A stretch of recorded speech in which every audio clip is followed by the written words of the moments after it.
So no wonder guys na people will stay in Bali for months. It's just relaxing.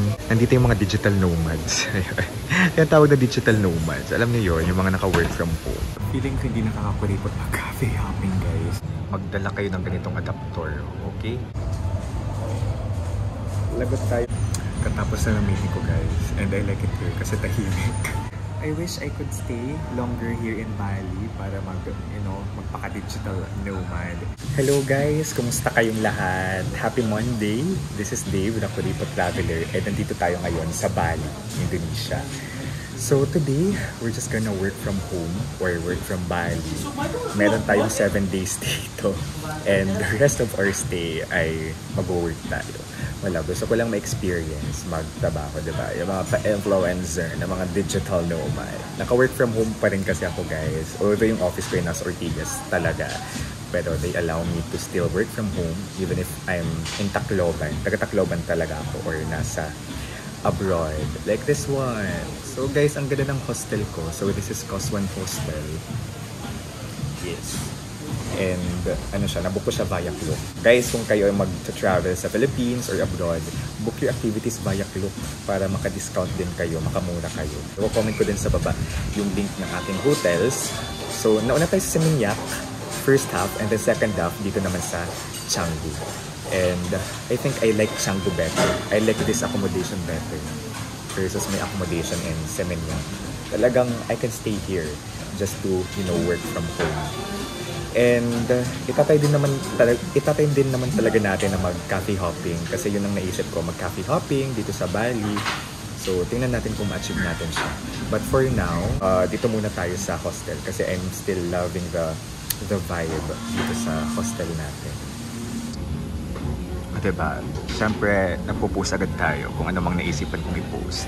So this is a solo travel and habang bata pa tayo, may energy, I'd want to do more of this one. Hawak ko yung oras ko, I can go wherever I want at my own pace.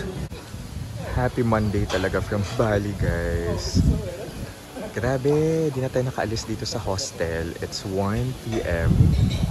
Kasi ang relaxing. Ito lang yung hangin and then this is the view.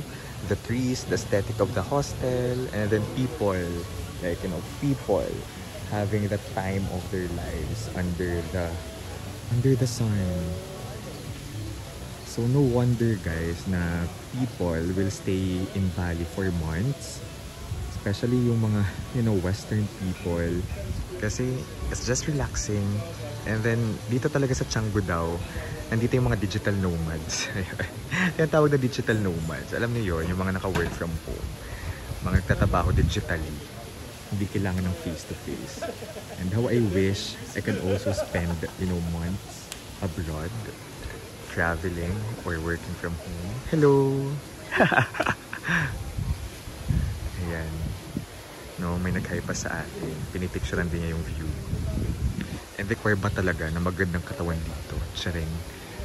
Minority lang kaming hindi naka-topless. Ito yung vibe. So guys, kung mag-work from home kayo, kaya naman. Kasi yung mga hostels or yung mga cafes, ay may mga wifi naman talaga. Actually, if you want guys, naman siya, open siya sa public. Hindi lang yung mga naka-check-in dito. Itong aking hostel. Kasi ang relaxing, ang ganda ng view. So you can work here, mabilis din yung wifi. So, Eat Me yung pangalan ng cafe, but this is Coswan Hostel. Ito, Coswan Hostel. So, ilang oras na ako dito nag-work.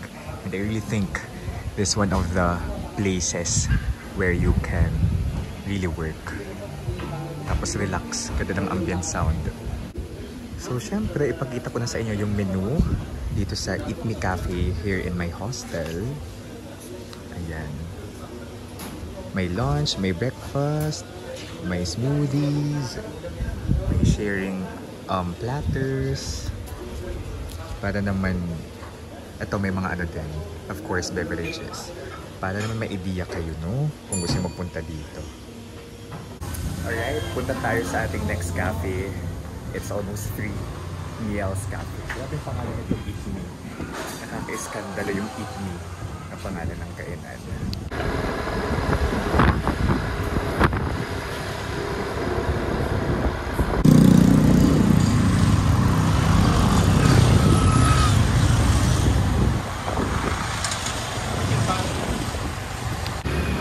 So from our accommodation guys, nag-Gojek lang tayo. Yun yung ano nila, parang ride-hailing app na mga motor. And around 5 minutes lang. And then yung binayaran natin 18 pesos only. So itong ating next stop. This one, Miel Cafe. Okay.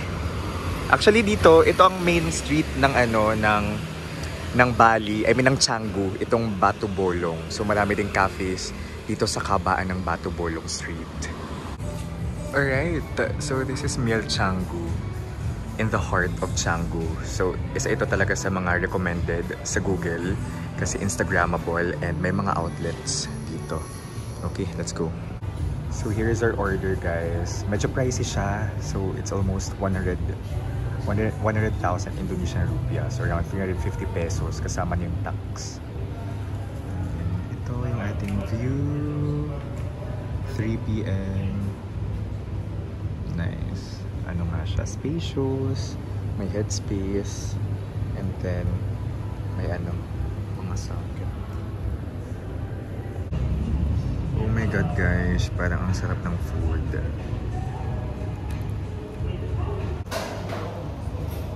Heaven.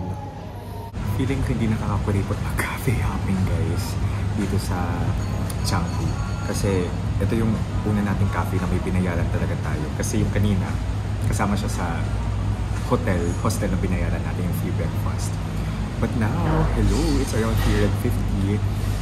Hindi natin ito gagawin everyday. Today lang kasi gusto ko siyang ma-experience yung cafe culture. And I see almost everyone have their laptops. Like, I think 90% of the population na nandito ngayon sa Miel Cafe ay naka-laptop. Like me. So just a friendly reminder guys, magdala kayo ng ganitong adapter, okay? Kasi tingnan nyo naman yung kanilang socket. It's like that. Unlike sa hostel natin na okay yung ano, outlet, pang Pilipinas siya. So yep. Okay po. Oh my gosh. What if Maricheng? God bless. Nakakabala ko special. Oo. Lagot tayo kay... Opo. Sige. Katapos na ng meeting ko guys. And I like it here kasi tahimik. Pwede tayo makapag-meeting peacefully. Alright. It's 6:01 p.m. Tama, nakakataba ako guys. Lag out na guys. So ngayon naghanap ako ng mga makakainan. Apparently, the best eateries here sa Bali, it's called Warung. So ito yung mga local na mga kainan. Mga, you know, parang karinderya in the Philippines. So, di na tayo mag-third cafe kasi magwawarong na lang tayo. This is a quick vlog. Gusto ko lang talaga ipakita sa inyo yung ating experience working from Bali, working from home, working from this beautiful island. So, napansin ko dito sa Canggu, actually maraming cafes. Okay, maraming cafes around, especially dito sa main street nila, yung Batu Bolong. Pero nung na-search ko online, itong Miel Cafe, yung isa sa mga recommended talaga kasi true naman na maluwag siya, tapos may outlets, may wifi, strong wifi, nakapag-meeting pa ako. So yun yung hanapin nyo kung kayo mag-work from home, a cafe na may peaceful na atmosphere, may outlets, and of course may wifi. And then maluwag para may, you know, may space tayo to think. Mas nakakapag-isip tayo kung maganda yung ambience, diba?